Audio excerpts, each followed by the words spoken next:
Have you ever promised yourself just 5 minutes? Then somehow, an hour disappeared. You watched strangers argue. You watched someone decorate their apartment. You learned 3 random facts you'll probably forget tomorrow. You laughed. You scrolled. You kept going.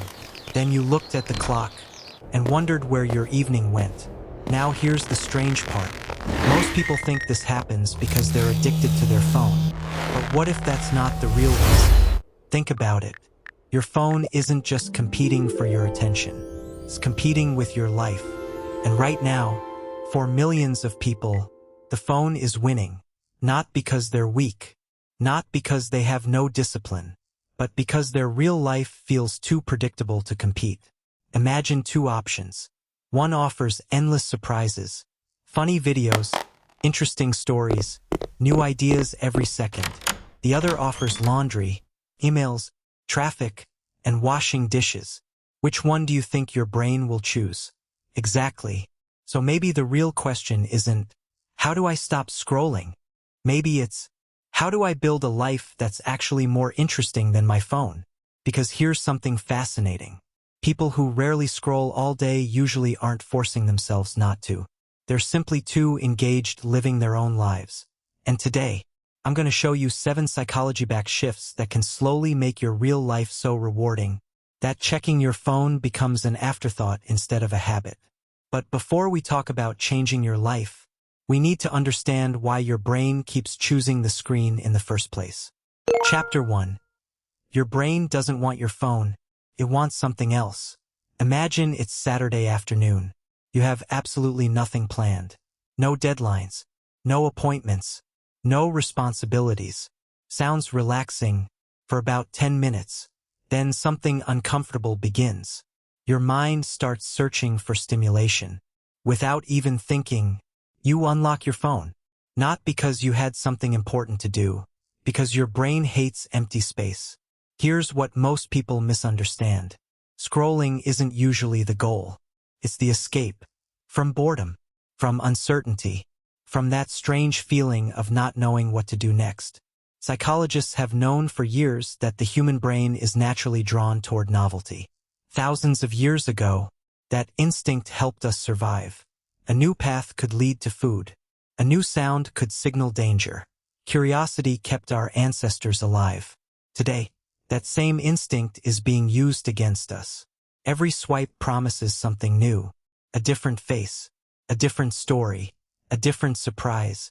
Your brain loves that. Not because social media is magical, but because novelty releases dopamine, the chemical that tells your brain, pay attention. This might matter. The problem isn't dopamine. The problem is where we're getting it. Imagine eating candy every hour. Eventually, fruit starts tasting boring. Not because fruit changed, because your brain adapted. Scrolling works the same way. The more artificial excitement you consume, the less exciting normal life begins to feel. Suddenly, reading seems boring. Walking feels boring. Cooking feels boring. Talking feels boring. But those things were never boring. Your brain simply forgot how to enjoy slower rewards. And that's actually good news. Because if your brain learned this habit, can also unlearn it. But not by removing excitement. By finding a better source of it.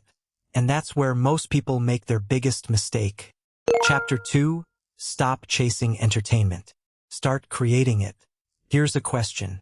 When was the last time you did something for the first time? Not watched. Not liked. Actually did. Maybe it's been weeks. Maybe months. Maybe longer.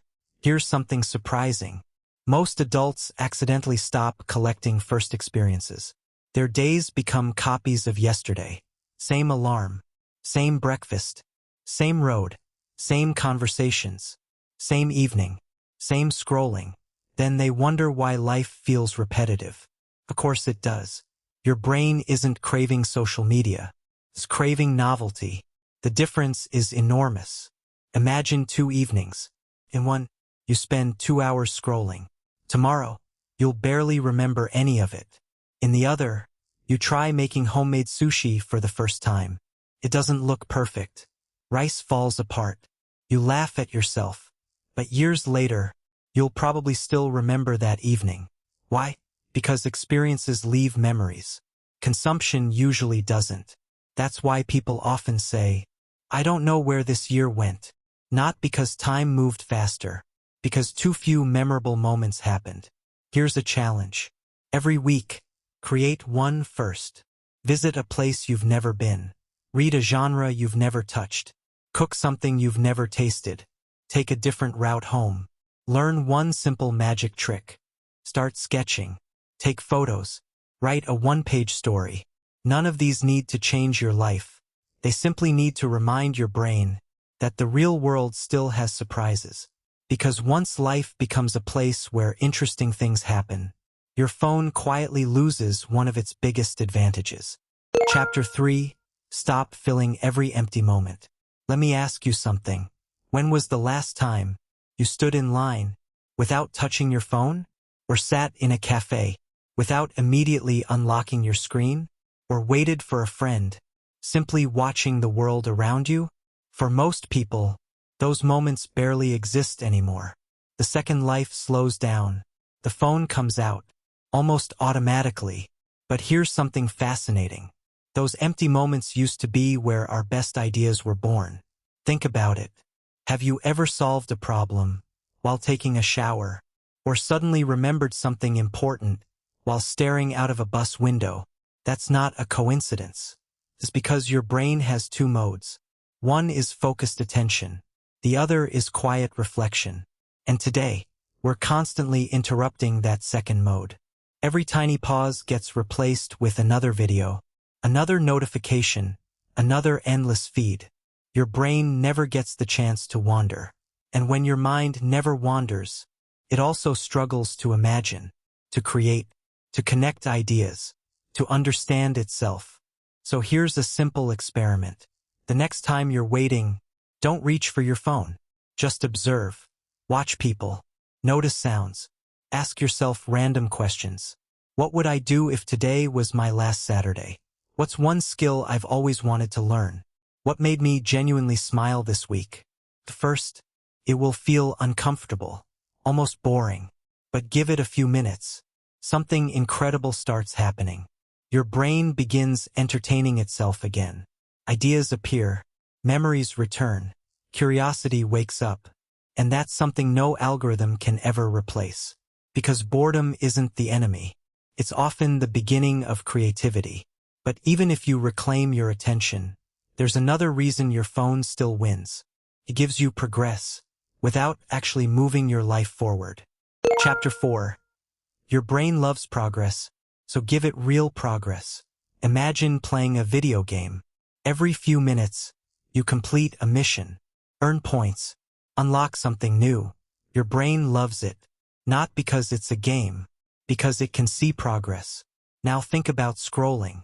Every swipe feels like progress. Another video, another post, another piece of information. But at the end, what actually changed? Usually, nothing. That's why scrolling often feels productive, without producing anything. Your brain got the feeling of moving, without actually moving. Real life works differently. Progress is slower. Learning guitar doesn't happen in 20 minutes. Writing a book doesn't happen overnight.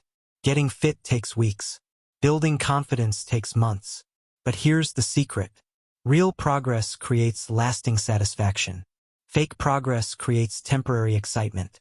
That's why people who build things, paint, cook, garden, learn languages, or practice instruments, often report feeling happier than people who spend the same time consuming content. Because creators experience completion. Consumers experience interruption. So start making your progress visible. Use a notebook.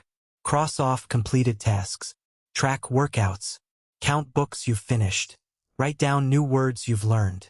Keep a small list called Things I Created This Week. First, it might only have one thing.